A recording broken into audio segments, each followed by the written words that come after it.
Yo, what's going on, fellas? Six Paths Dunga here with yet another video. As we gaze our focus onto chapter 24, let me just say I appreciate everybody who came out and supported the stream. We had to skip going live last chapter because of some run-in issues with Shueisha, but this month we were able to go live, and to be honest, I enjoyed it a lot. Happy to be back. We can't leave the stream up for too long like we used to, so because of that, I'm making the streams longer. This month I had to immediately take it down, but next month I'll be able to keep it up for a little longer, so make sure you all tune in for that when we get to it. But enough of that, let's recap what happened in chapter 24 together and give our honest thoughts. So going into the new chapter, I fully expected a flashback. The reason is because IKEMOTO usually gives us one after big events, and I'm not just saying that. Look, back in chapter 4, when the Shinju were born, we got a flashback for chapter 5. Chapter 20 was Sarada's MS ability reveal, then chapter 21 was a flashback, so forth and so on. Before every flashback there was a major event. This is another example of that. Kawaki just revealed his new limitless power. I fully expected another flashback of any kind, and that's exactly what we got. So the chapter begins and we're taken back to the conversation between Boruto and Kawaki on top of the Hokage monument, and apparently back then we wasn't aware of all the contents that was involved in that conversation. Boruto told Kawaki about the mission that was to take place in the village of the sand. Before Koji told Shikamaru about the plan, Boruto knew about it. So most likely Koji and Boruto discussed about it before they relayed it to everyone else. So Boruto tells Kawaki to head over there after he gets his limiters removed, and he'll align his arrival with Kawaki's appearance. So they planned this from the jump, or maybe it would be better to say Boruto planned this. From the get-go, he fully intended to disobey Koji and take on Jura, knowing full and well that Kawaki would appear and help him. And I knew this would be a possibility when Kawaki arrived to the battlefield and Boruto said to him verbatim that he was late, basically insinuating that he was expecting Kawaki's arrival. So him doing that and giving Konohamaru vague orders confirmed that he entered the battle with a plan. He didn't just dive headfirst into the lion's den without a plan beforehand. He's just too smart of a character for that. So Boruto explains to Kawaki that his main plan was to use Flying Thunder God to get everyone out of there. But in order for that plan to work, he needs time to concentrate. And with Jura constantly pressing him, essentially all throughout the fight, that makes it impossible. So Kawaki's role was to buy Boruto time to lock onto the target. So the main purpose of Boruto's plan was to save his friends, not defeat Jura. He even states that they can't defeat Jura right now. So when facing him, it's all about just finding ways to stay alive, other than figuring out how to win. Boruto knew in order to get his friends to safety, he would need to intervene, but that intervention would lead to Jura appearing. He just wanted to take that risk for the sake of his comrades. Let me just say I love the explanation of Boruto's master plan. It shows just how much he'd grown as a strategist and leader in these past 3 years. It also shows us that he has the capacity to think for himself. He doesn't just blindly obey KASHIN Koji's every order just because he has an advantage such as prescience. No, Boruto analyzes these future visions and uses his own critical thinking skills to come up with his own plan and ideas of how he can shift the future in his favor, with keeping as many people alive as possible. And that's what we're seeing now. Koji had no idea Boruto planned this, but after seeing it play out, he basically said Boruto was a genius for doing this. That goes to show you that Boruto can be put in the forefront of the operations and lead his team to success. All he needs is the opportunity because he was always prepared. So after this flashback, we tune back into the present as Kawaki is getting ready to take on Jura to buy Boruto time. So I promise you, a good chunk of this chapter has no dialogue. This was the most action-packed chapter I think we've seen in a while. So as the battle begins, Jura fires a Biju bomb at Kawaki, and as you may expect, he simply absorbed it. Let me vent for a second. This is definitely something I do not want to see Jura do ever again. Like, I know he's going to pull this out again, but if I never see it again, I just wouldn't be mad. He has pulled this move out more times than Naruto has done Shadow Clone Jutsu. That's an obvious exaggeration, but I'm just saying Jura has done this way too many times, and he has yet to do any real damage. Except sniping Boruto that one time and blowing Code's hand off, this move has not been all that effective. And just saying, when Boruto got sniped, it was more of a Biju laser more than anything, and the same thing with Code. So at this rate, the Biju bomb is going to become overused very quickly. Let's see something else that Jura has in his arsenal. IKEMOTO, just make something up at this point. Just make something up that makes sense, because I don't want to see wood style and Biju bombs all series long. Jura's an excellent villain, but I have to say his arsenal could use some expanding, which I definitely think will be a reality later on, especially during his inevitable evolution. So, like Boruto said, when fighting Jura, the way to approach it is to find a way to stay alive. Don't drain your chakra trying to mindlessly destroy him, because not only are you going to lose that battle of stamina, he's going to destroy you without fail. So Jura and Kawaki go back and forth, dodging each other's attacks, until Kawaki uses Sukuna Hikona to dodge his oncoming attack, and then uses the Daikokuten cubes to try and crush Jura. And guess what? He fires another Biju bomb at the cube. Like I said, you guys know how I feel about that at this point. But then Kawaki appears in front of Jura and lands a solid hit on him, sending him flying. During this whole process, we can visibly see Boruto try and move out of the way of the destruction. So surprisingly, from that Biju bomb, we see one of the cubes break. And previously, I thought those cubes were damn near indestructible, and Jura's Biju bomb destroyed it. That's the best feat that technique has accomplished. Like, all jokes aside, if his bombs are that strong, once it finally connects with somebody, it's a one-shot, especially in Kawaki's case, who sacrificed the majority of his defensive capabilities to favor his attack power. So the fight continues. Kawaki grabs Jura and tosses him. Jura retaliates by blitzing Kawaki and tries to strike him with his claw-marked finger, in which Kawaki blocked with his staff. As they continue to battle in close range, Kawaki ends up catching Jura and throws him off balance. This is where we see the first sneak peek of Kawaki stabbing Jura with his staff. And from this move, he's able to use the karma to somehow cause an explosion through his staff, blowing a chunk through Jura's torso, multiple chunks at that.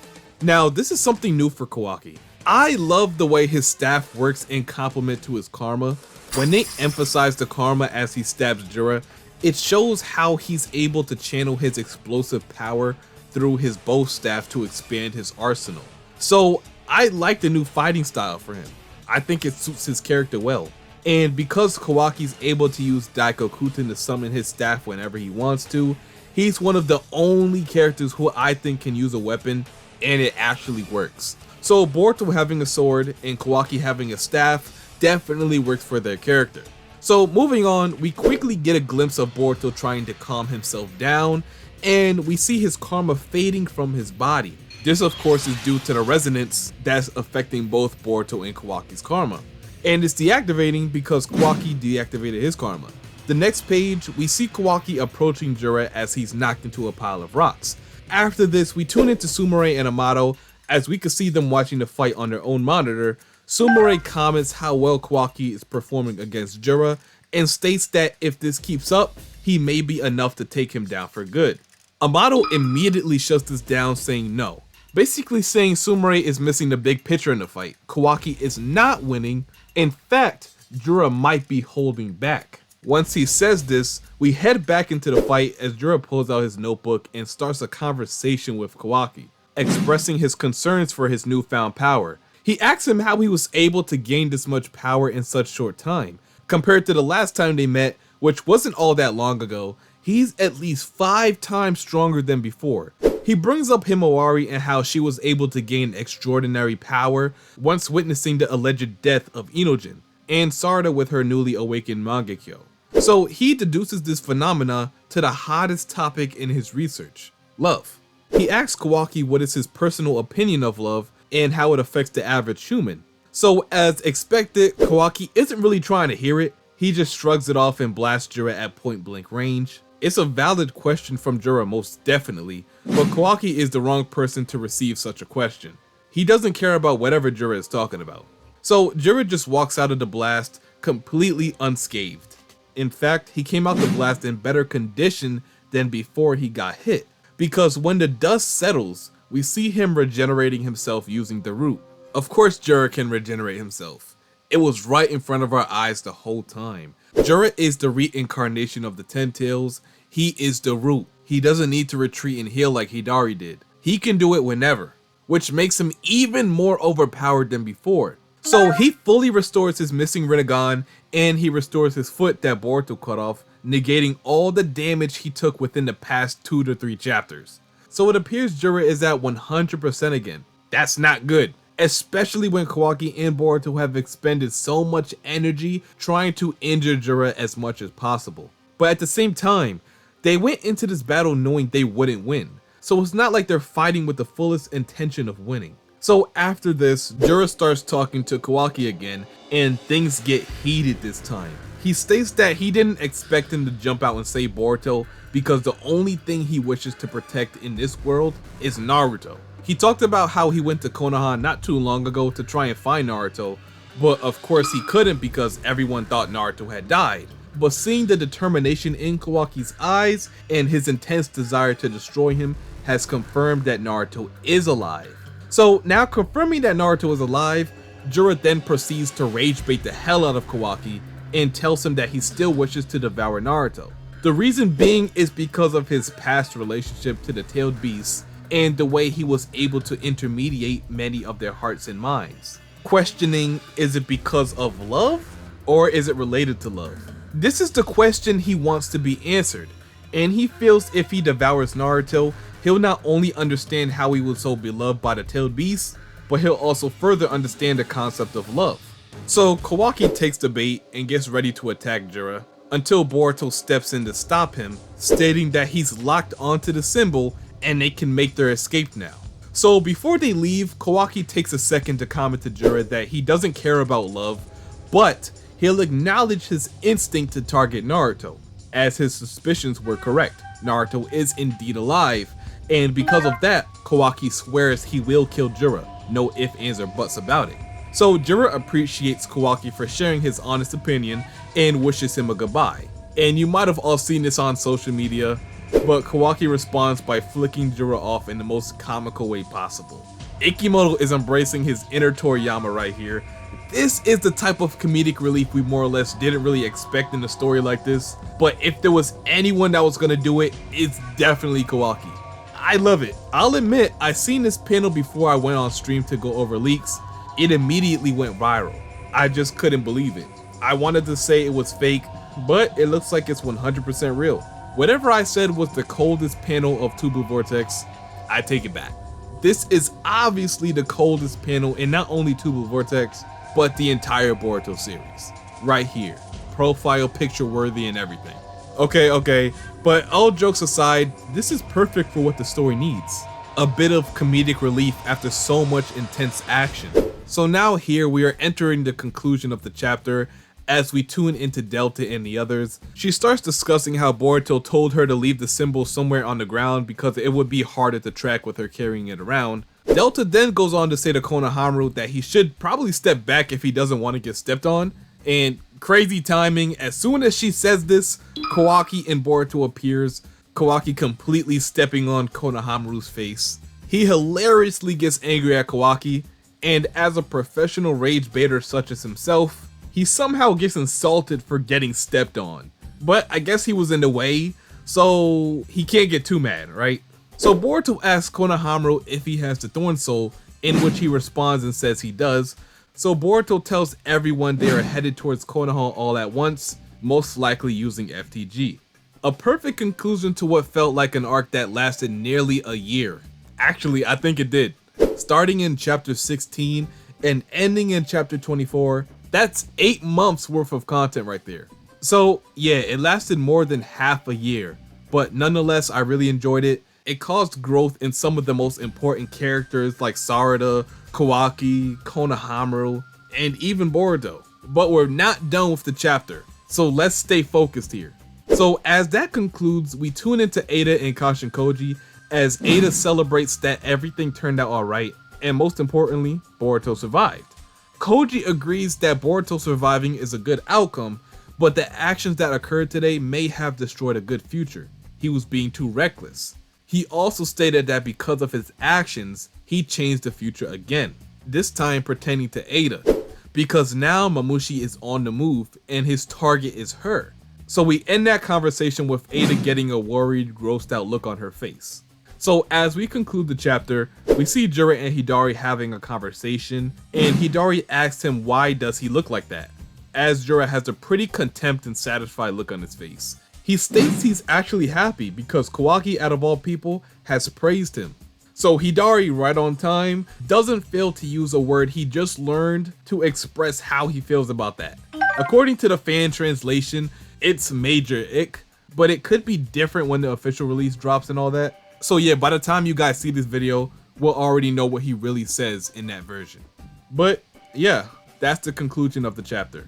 Overall, what I enjoyed most about this one is the unexpected reunion of Team 7.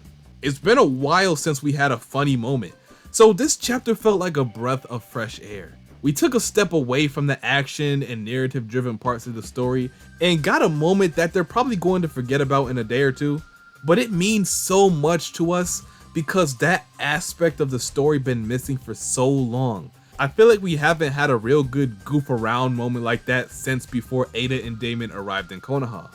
But anyway, I give this chapter a solid 8.5 out of 10, like I said on stream.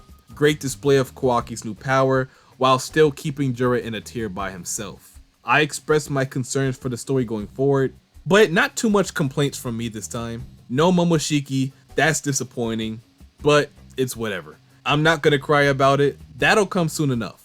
Hopefully we'll see him soon. Let me know what you guys thought about the chapter down below. Was it something you really liked about the chapter? Something you disliked? Something you thought could be better? Something you want to see in the future of Tuba Vortex? Let me know all that good stuff down below so I can read it and maybe respond to you if I feel the same way. But anyway, before I get out of here, let me ask you all to drop a like, comment, subscribe, and turn on that notification bell so you don't miss whenever I upload or go live for chapter spoilers. And until my next one, I'll see you boys and girls later. And I'm out. Peace.